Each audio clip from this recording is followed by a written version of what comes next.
प्रिय विद्यार्थियों, BSc part second organic chemistry की क्लास में आज पुनः आपका स्वागत है। पिछले वीडियो लेक्चर में हमने आपको इथिलीन ग्लाइकोल की केमिकल रिएक्शंस के बारे में बताया था तथा ये भी बताया था कि इसके अंतर्गत जो अभिक्रियाएं आती हैं, चूँकि ग्लाइकोल में दो OH समूह होते हैं, इसके कारण से जो भी अभिक्रियाएं होती हैं वो दो पदों में संपन्न होती हैं। कौन कौन सी अभिक्रियाएं बताई थी हमने आपको? सोडियम के साथ बताई थी जो है, HCl तथा HI के साथ बताई थी, फास्फोरस हैलाइड के साथ बताई थी जो है, सांद्र HNO3 के साथ, टॉर्थैलिक अम्ल के साथ तथा एल्डिहाइड और कीटोन के साथ अभिक्रिया बताई थी। लास्ट अभिक्रिया किसके साथ थी? एल्डिहाइड व कीटोन के, जिसमें क्या बनते थे? चक्रीय कीटल और चक्रीय एसिटल्स जो है बनते थे। आज हम आपको इथिलीन ग्लाइकोल की ऑक्सीडेशन रिएक्शंस, डिहाइड्रेशन अर्थात निर्जलीकरण अभिक्रियाएं तथा इथिलीन ग्लाइकोल का उपयोग कहाँ कहाँ और किस प्रकार से होता है, इसके बारे में हम बताएंगे जो है। तो आज जो हमारा इथिलीन ग्लाइकोल का जो है पार्ट थर्ड है, डाईहाइड्रोक्सी, इसको हम डाईहाइड्रोक्सी अल्कोहल्स भी कहते हैं। मैं डॉक्टर BK अग्रवाल एक बार पुनः आपका केमिस्ट्री की क्लास में स्वागत करता हूं जो है। तो सर्वप्रथम इथिलीन ग्लाइकोल की ऑक्सीडेशन अभिक्रिया, यह ऑक्सीकारक की प्रकृति के ऊपर निर्भर करता है। क्योंकि इसमें दो OH समूह होते हैं तो ऑक्सीडेशंस करने पर पहले एल्डिहाइड समूह में परिवर्तित होता है जो है, और फिर उसके बाद कार्बोक्सिलिक समूह में परिवर्तन होता है। यानी पहले CHO समूह बनता है और फिर उसके बाद COOH समूह परिवर्तित होता है। कुछ में केवल CHO तक ही रहती है अभिक्रिया। ये हमारे जो ऑक्सीकारक हैं उनके आधार पर जो है निर्भर करता है। सबसे पहले हम आपकी तनु HNO3 के साथ अभिक्रिया के बारे में पढ़ेंगे। जब ग्लाइकोल का तनु HNO3 से ऑक्सीकरण करवाया जाता है तो मुख्य उत्पाद के रूप में ग्लाइकोलिक अम्ल, एक तो ग्लाइकोलिक अम्ल बनता है जो है, और दूसरा जो है ऑक्जेलिक अम्ल जो है बनता है। अभिक्रिया कुछ इस प्रकार से होती है जो है, जैसा कि अभी हमने पहले आपको बताया कि इसमें दो OH समूह होते हैं, एक ये है और एक ये है। तो पहले इसका ऑक्सीडेशन होगा तो ये CHO समूह में परिवर्तित हो जाएगा। फर्दर इसका ऑक्सीडेशन होता है तो ये COOH समूह में परिवर्तित हो जाएगा। नीचे वाला अनचेंज रहेगा यानी CH2OH ही रहेगा, तो इसको हम कहते हैं ग्लाइकोलिक एसिड। दूसरा है जो है आपका जो CHO ग्रुप, यानी एक ऑक्सीडेशन हो गया हमारा एक OH के कारण से, और दूसरा यानी इस CH2OH का, यानी इसका ऑक्सीडेशन होने पर ग्लाइऑक्सिल बनेगा जो है। और ग्लाइऑक्सिल का जब हम ऑक्सीडेशन करेंगे तो ये भी दो पदों में संपन्न होता है। पहले जो है एक CHO का ऑक्सीडेशन होता है तो वो COOH समूह में परिवर्तित होता है। फिर दूसरे पद में जो है दूसरे CHO समूह का जो है ऑक्सीडेशन होता है जो है, जिससे CHO समूह प्राप्त, COOH समूह प्राप्त होता है। तो इस प्रकार से दो COOH समूह प्राप्त होते हैं, इसको हम ऑक्जेलिक एसिड कहते हैं।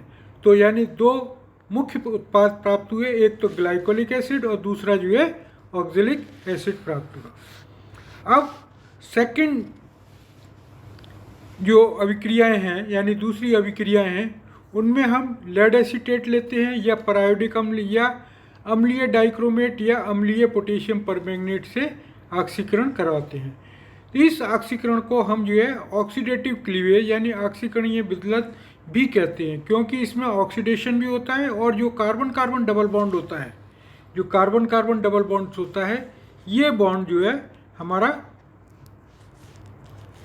ये बॉन्ड कार्बन कार्बन बॉन्ड जो है ये यहाँ से टूट जाता है। तो इस तरीके से जो है हमें ये फॉर्मल्डिहाइड यानी कीटोन्स प्राप्त होता है जो है। जब लेड एसीटेट, परायोडिक एसिड या अम्लीय KMnO4 या अम्लीय पोटेशियम क्रोमेट के साथ अभिक्रिया कराते हैं तो ये कीटोन या एल्डिहाइड्स जो है बनाता है। तो इस तरीके से ये हमारी अभिक्रिया होती है। सबसे पहले हम लेते हैं जो है लेड एसीटेट के साथ ऑक्सीकरण किस प्रकार होता है। इसमें ये जो है बॉन्ड यहाँ से ब्रेक हो जाता है जो है, और लेड एसीटेट जो कि +4 ऑक्सीडेशन स्टेट में है इनिशियली, वो बाद में +2 ऑक्सीडेशन स्टेट में परिवर्तित हो जाता है, और बॉन्ड यहाँ से ब्रेक होने के बाद जो है ये हमारे एल्डिहाइड में यानी फॉर्मल्डिहाइड में जो है 2 मॉलिक्यूल्स प्राप्त होते हैं। अभिक्रिया की क्रियाविधि कुछ इस प्रकार से संपन्न होती है जो है। यहाँ पर हमने जो है जो लेड एसीटेट है उसको थोड़ा सा खोल के लिख दिया है जो है, ये एक ये मॉलिक्यूल्स है एसीटेट का, एक ये। तो इससे जो है हमें इसका जो इथिलीन ग्लाइकॉल का हाइड्रोजन और इसका एसीटेट ये दोनों मिलकर जो है कंबाइन करके एसिटिक एसिड के रूप में बाहर निकल जाता है। इसी प्रकार से इसका निकल जाता है। तो 2 मोल एसिटिक एसिड के जो है बाहर निकल जाते हैं और चक्रीय हमें मध्यवर्ती जो है प्राप्त होता है जो है। अब क्या होता है, इसमें रीअरेंजमेंट होकर जो है ये लेड एसीटेट और फॉर्मल्डिहाइड परिवर्तित हो जाता है। किस तरीके से, ये इधर माइग्रेट करता है बॉन्ड, ये इधर माइग्रेट करता है जो है, और ये इधर माइग्रेट करता है। तो इस तरीके से एक फॉर्मल्डिहाइड का मॉलिक्यूल ये वाला, और एक फॉर्मल्डिहाइड का मॉलिक्यूल ये वाला, यानी इस प्रकार से 2 फॉर्मल्डिहाइड के मॉलिक्यूल्स हमको प्राप्त हो जाते हैं। इसी प्रकार से जब ऑक्सीडेशन परायोडिक अम्ल के साथ कराते हैं तब भी कार्बन कार्बन बंध जो है टूटता है और हमें फॉर्मल्डिहाइड प्राप्त होता है। अभिक्रिया की मैकेनिज्म कुछ इस प्रकार से होती है जो है, ये हमने आपको परायोडिक एसिड को इस तरीके से खोल कर लिख लिया है जो है, और इसका एक ऑक्सीजन, इसके 2 जो OH ग्रुप है, ये H और ये H जो है दोनों कंबाइन मिलके -H2O निकल जाता है, और एक जो है चक्रीय हमें मध्यवर्ती प्राप्त होता है। अब इसमें क्या होता है कि ये रीअरेंजमेंट होता है, रीअरेंजमेंट जिसे ये बॉन्ड्स इधर माइग्रेट करता है, ये इधर और ये इधर। तो इस तरीके से ये एक फॉर्मल्डिहाइड मॉलिक्यूल्स ये और एक फॉर्मल्डिहाइड मॉलिक्यूल्स ये हमें प्राप्त हो जाता है। यानी 2 फॉर्मल्डिहाइड के मॉलिक्यूल्स और आयोडिक अम्ल ये बाई प्रोडक्ट के रूप में प्राप्त होता है। यदि अभिक्रिया अम्लीय डाइक्रोमेट अथवा अम्लीय परमैंगनेट के साथ करवाते हैं तो ग्लाइकॉल का पूर्ण ऑक्सीकरण हो जाता है, और हमें जो नेसेंट ऑक्सीजन मिलती है उसके कारण से इसका जो ऑक्सीजन है, इसका ऑक्सीडेशन है पूर्ण हो जाता है। पहले फॉर्मल्डिहाइड बनेगा जो है, और फिर जो है हमारे फॉर्मिक एसिड बन जाता है। ये जो फॉर्मिक एसिड है ये बन जाता है, यानी 2 मोल फॉर्मिक अम्ल के प्राप्त होते हैं, यानी कंप्लीट ऑक्सीडेशन जो है हो जाता है। उसमें पार्शियल ऑक्सीडेशन होता है। यहाँ पर 3 नेसेंट ऑक्सीजन जो है हमारे प्रयुक्त होते हैं। इसी प्रकार से दूसरी अभिक्रिया है निर्जलीकरण। निर्जलीकरण में क्या होता है, रिमूवल ऑफ वाटर मॉलिक्यूल, यानी जल का एक अणु जो है निकल जाता है जो है, और यहाँ पर भी 2 OH समूह होने के कारण ग्लाइकॉल में अभिक्रिया का निर्जलीकरण कराने पर भिन्न भिन्न उत्पाद प्राप्त होते हैं। भिन्न भिन्न परिस्थितियों में भिन्न भिन्न उत्पाद प्राप्त होते हैं। तो सबसे पहले हम जो है अभिक्रिया कराते हैं जो है आपकी जिंक क्लोराइड या कंसंट्रेट H2SO4 के साथ, तो हमें एस्टल्डिहाइड का मॉलिक्यूल प्राप्त होता है। मैकेनिज्म कुछ इस प्रकार से होती है, ये हमने यहाँ पर खोल कर जो है इसका इथिलीन ग्लाइकॉल का मॉलिक्यूल लिख लिया है जो है। जब जिंक क्लोराइड के साथ अभिक्रिया कराते हैं तो ये H2O का मॉलिक्यूल्स यहाँ से निकल जाता है और हमें विनाइल अल्कोहल प्राप्त होता है जो है। ये एक इनॉल फॉर्म है जो कि एक कीटो फॉर्म में रीअरेंज हो जाती है, और एस्टल्डिहाइड इस प्रकार से ये एस्टल्डिहाइड हमको प्राप्त हो जाता है। इसी प्रकार से जब डाइल्यूट H2SO4 के साथ अभिक्रिया कराते हैं तो हमें 1,4-डाइऑक्सेन जो है प्राप्त होता है जो है। यानी 2 मॉलिक्यूल्स हमने लिए इथिलीन ग्लाइकॉल के, इसमें से एक यहाँ पे H2O निकल जाता है, एक यहाँ से H2O, और ये जो है हमें 1,4 पे ऑक्सीजन, यानी इसको हम 1,4-डाइऑक्सेन कहते हैं। ये एज ए सॉल्वेंट के रूप में जो है प्रयोग किया जाता है। बहुत अच्छा सॉल्वेंट है जो है। तीसरी रिएक्शन है ऑक्सीडेशन डिहाइड्रेशन की जो है विद फास्फोरिक अम्ल, यानी जब हम फास्फोरिक अम्ल H3PO4 के साथ अभिक्रिया कराते हैं तो 1 मोल जल का निकल जाता है। यहाँ पे 2 मोल लिए, 1 मोल ये लिया है हमने जो है और 1 मोल जो है ये लिया है जो है। तो इसको हमने इस तरीके से लिख दिया है जो है। यहाँ से ये H2O का मॉलिक्यूल जो है निकल जाता है और हमको डाई इथिलीन ग्लाइकॉल मिलता है। यही अभिक्रिया यदि अधिक समय तक जारी रखी जाए तो हमें एक कार्बोरेक्स जो कि एक पॉलीमर है प्राप्त होता है। यानी उसमें क्या होता है कि N मॉलिक्यूल जो है फास्फोरिक अम्ल की उपस्थिति में ही होती है अभिक्रिया। N मॉलिक्यूल जो है इथिलीन ग्लाइकॉल के प्रयुक्त होते हैं और हमें एक पॉलीमर जो है N-1 H2O जो है निकल जाते हैं और हमको जो है एक पॉलीमर जो है कार्बोवैक्स जो है प्राप्त हो जाता है।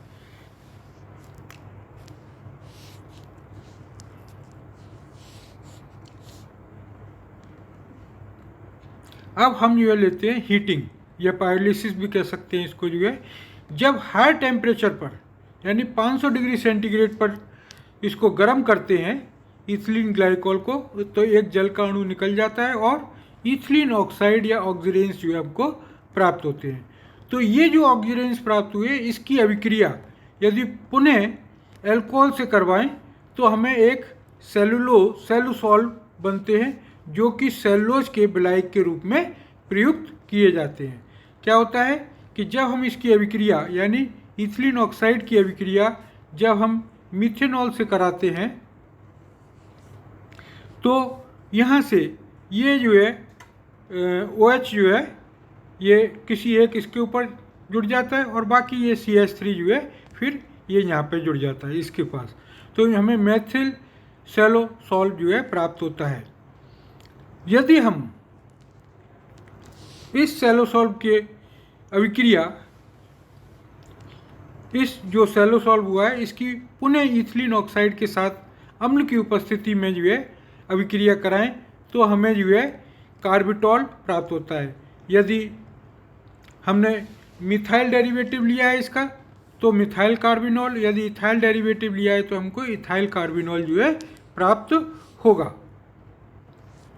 इसी प्रकार जब इथिलीन ग्लाइकॉल की अभिक्रिया मिथेनॉल से करवाते हैं, इथिलीन डाई इथिलीन ग्लाइकॉल की अभिक्रिया मिथेनॉल से करवाते हैं तो हमें डाईग्लाइम प्राप्त होता है जो है। ये एक प्रकार का ईथर है, ये एक प्रकार का ये ईथर बॉन्ड से यहाँ पे बंधा हुआ ये एक ईथर है जो कि एक अच्छे सॉल्वेंट के रूप में प्रयोग होता है। अब इसके बाद आते हैं इसकी application of ethylene glycols. Ethylene glycols को जो है बहुत अच्छा ये एक एंटी फ्रीजिंग एजेंट के रूप में काम करता है जो है। वैसे तो मुख्य रूप से इसका विलायक के रूप में भी काम किया जाता है। जब इसके अंदर हम वाटर मिला देते हैं तो इसका जो फ्रीजिंग पॉइंट है वो बहुत डाउन हो जाता है और -49 डिग्री सेंटीग्रेड पर ये जमता है। तो इस कारण से जो है जो हमारे एरोप्लेन्स होते हैं, एरोप्लेन के में जल के स्थान पर जो है कूलेंट के रूप में इसको प्रयोग किया जाता है। और जो ऑटोमोबाइल के रेडिएटर्स होते हैं उनको भी जो है हिम विरोधी के रूप में, यानी जब हम पहाड़ों पर जाते हैं या ऐसी जगह पर जाते हैं जहाँ पर हमें बहुत बर्फ़ वगैरह मिल रही होती है तो जो हमारा पानी है वो जम जाता है। तो पानी में हम क्या करते हैं इसके जो है जो कूलेंट के रूप में जो है इसको यूज करते हैं इथिलीन ग्लाइकॉल को, और इथिलीन ग्लाइकॉल और वाटर के मिक्सचर को, जो कि हमारे बहुत कम टेम्परेचर पर जो पहाड़ों पर या जहाँ पर बर्फ़ वगैरह पड़ती है तो वहाँ पर रेडिएटर्स में जो है बर्फ़ नहीं जमती है। इसी तरीके से जो है इथिलीन ग्लाइकॉल को जब नाइट्रिक एसिड के साथ कराते हैं तो इथिलीन डाइनाइट्रेट बनता है जो कि एक ग्लिसरीन के साथ अभिक्रिया करके जो है एक विस्फोटक पदार्थ बनाने में प्रयोग होता है। जिस प्रकार से जो है ऑटोमोबाइल के जो रेडिएटर में जो है ये कूलेंट के रूप में काम करते हैं, यानी एंटी हिम विरोधी, यानी जो एंटी फ्रीजिंग एजेंट के रूप में काम करते हैं, उसी प्रकार से वायुयानों के परों पर, यानी जो वायुयान होते हैं तो उसके अंदर जो सरफेस होती है तो उसमें हम क्या करते हैं, कूलेंट की जगह जो है इसको इथिलीन ग्लाइकॉल और जल के मिक्सचर को रख देते हैं। तो उसके कारण से क्या होती है कि इसके ऊपर बर्फ़ नहीं जम पाती है, ना तो बर्फ़ जम पाती है, और उसके लिए यानी जो वायुयानों के ऊपर बर्फ़ जम जाती है उसको रोकने के लिए जो है इसका प्रयोग किया जाता है। इसी प्रकार से इसका उपयोग, हमने एक रिएक्शन बताई थी टरथैलिक एसिड के साथ, तो उसमें टेरिलीन बना था जो है, बिस्कॉन रेयन बना था, पॉलीमर है जो है, पॉलीमर रेशा जो है, और पॉलीयूरेथिन पॉलीमर, और डाईऑक्सेन भी बनाया था हमने जो है, डाई इथिलीन ग्लाइकॉल बनाया था। तो इन सब के निर्माण में जो है ये काफ़ी काम में आता है। इथिलीन ग्लाइकॉल को हम प्रिजर्वेटिव के रूप में भी प्रयोग करते हैं, तथा कुछ विद्युत यंत्रों में डाई इलेक्ट्रिक के रूप में भी जो है इथिलीन ग्लाइकॉल का प्रयोग किया जाता है। तो ये हमारा इथिलीन ग्लाइकॉल्स के बारे में जो है हो गया, यानी इथिलीन ग्लाइकॉल्स की जो है बनाने की विधियाँ हो गई जो है, इथिलीन ग्लाइकॉल्स की जो है फिजिकल प्रॉपर्टीज़, केमिकल प्रॉपर्टीज़ और उनके एप्लीकेशंस, ये तीनों चीज़ें जो है आपकी हो गई। तो ये इथिलीन ग्लाइकॉल जो है आज कंप्लीट होता है, और इसी के साथ जो है आज का वीडियो लेक्चर भी कंप्लीट होता है।